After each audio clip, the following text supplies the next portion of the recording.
नमस्कार जय हिंद साथियों। भारत दुनिया का सबसे बड़ा लोकतंत्र है और आज कई राज्यों के चुनाव परिणाम आए हैं। आपने देखा तमिलनाडु में कितना बड़ा बदलाव हुआ। एक नई पार्टी टीवीके, जिसके नेता विजय को इतना भारी जन समर्थन तमिलनाडु की जनता ने दिया। लोकतंत्र में कई बार ऐसे फैसले जनता देती है, एक नई पार्टी के पक्ष में अपना समर्थन देती है। वो तमिलनाडु में देखने को मिला। बंगाल में जो कुछ हुआ, आज उसको लेकर टीवी चैनल पे जश्न मनाया जाएगा, गोदी मीडिया बड़ी बड़ी बातें करेगा, तमाम उपलब्धियां गिनाएगा मोदी जी की और अमित शाह जी की और भारतीय जनता पार्टी की नीति की, रणनीति की, बहुत सारी बातें होंगी। लेकिन क्या यह वास्तव में लोकतंत्र की जीत है? क्या यह जनता के फैसले की जीत है? क्या आज इस चुनाव परिणाम के पीछे का जो सच है वो इस देश के लोगों को भूल जाना चाहिए और सिर्फ बीजेपी का गुणगान करना चाहिए? मुझे लगता है नहीं। सारी चीजों का मूल्यांकन होना चाहिए। किस तरह से बंगाल के चुनाव को चुनाव आयोग ने प्रभावित किया, किस तरीके से एसआईआर के जरिए जनता के वोट को लूटा गया। आज पता यह चल रहा है कि 3 से 4 लाख वोटों का अंतर है बीजेपी और टीएमसी के बीच में। यह पता चल रहा है कि 2% वोटों का अंतर है टीएमसी और बीजेपी के बीच में। हो सकता है उससे भी ज्यादा हो जाए, 2-4% हो जाए अंतिम परिणाम आने तक। लेकिन क्या यह 2-4% का जो डिफरेंस है यह सही है? यह वास्तव में बीजेपी का चुनाव जीतने का आधार है? क्या सचमुच में इस अंतर के साथ बीजेपी चुनाव जीत सकती थी? नहीं। 3 से 4 लाख वोट का अंतर है, लेकिन 27 लाख वोट लोगों को डालने नहीं दिए गए। और इस काम में माननीय सर्वोच्च न्यायालय का भी फैसला आने में विलंब हुआ और सर्वोच्च न्यायालय का फैसला तो सब लोग सुन के हैरान थे कि अगली बार वोट दे देगा।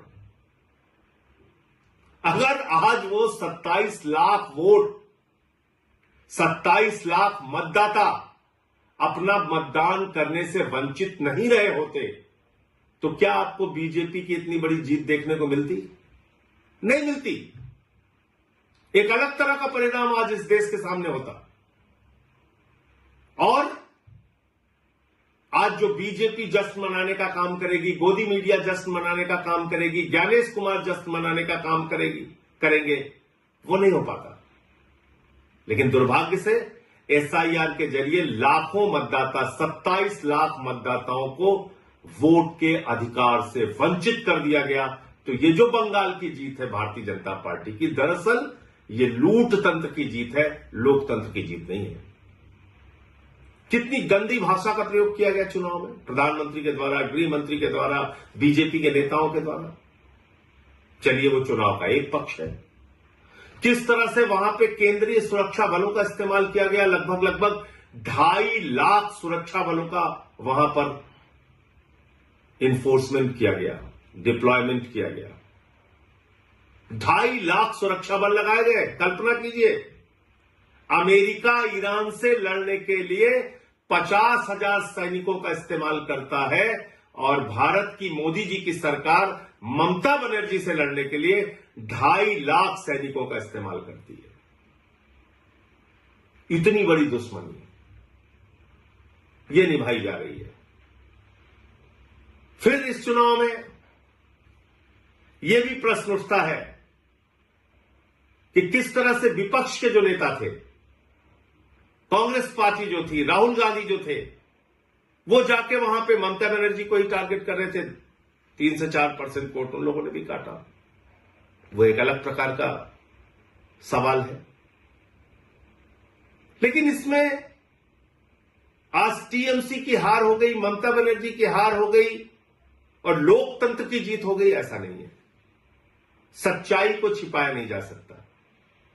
ये एसआईआर के घपले की जीत है, ये ज्ञानेश कुमार के घोटाले की जीत है, ये मोदी अमित शाह के द्वारा केंद्रीय सुरक्षा बलों के बेजा इस्तेमाल की जीत है, ये मोदी अमित शाह के इशारे पर चुनाव आयोग एजेंट बन के बीजेपी का जिस तरह से काम कर रहा था और वहां पर सरकारी अधिकारी चाहे चीफ सेक्रेटरी हो, डीजीपी हो, तमाम जिलों के अधिकारी हो, एसपी हो, डीएम हो, जिस तरह से उनको हटाया गया, ये उसकी जीत है, ये लोकतंत्र की जीत नहीं है।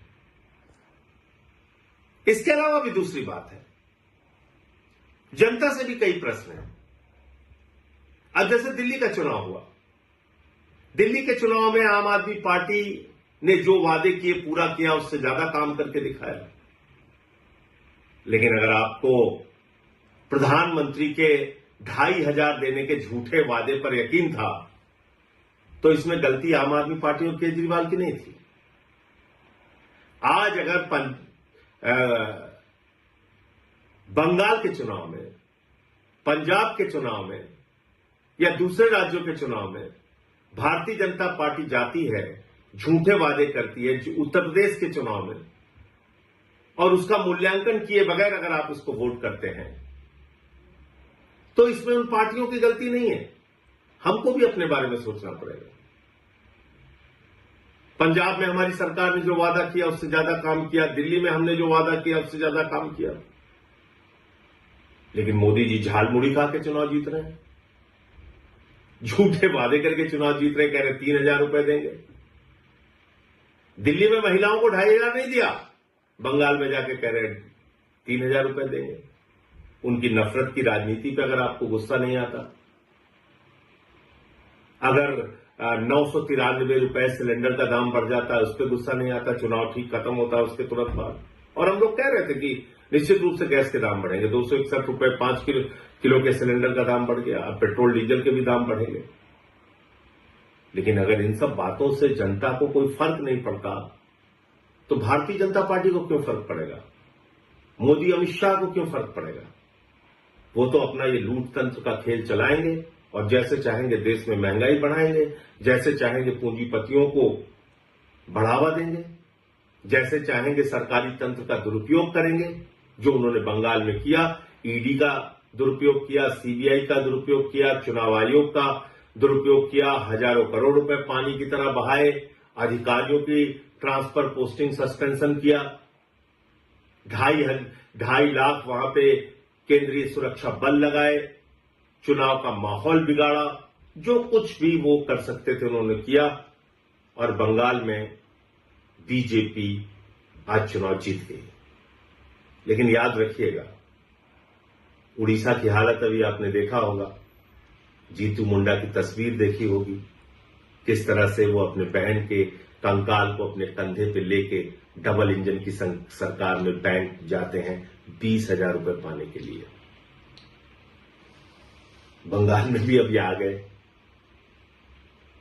जो नफरत की राजनीति पूरे देश में बीजेपी कर रही है, अब उसकी शुरुआत बंगाल में भी होगी।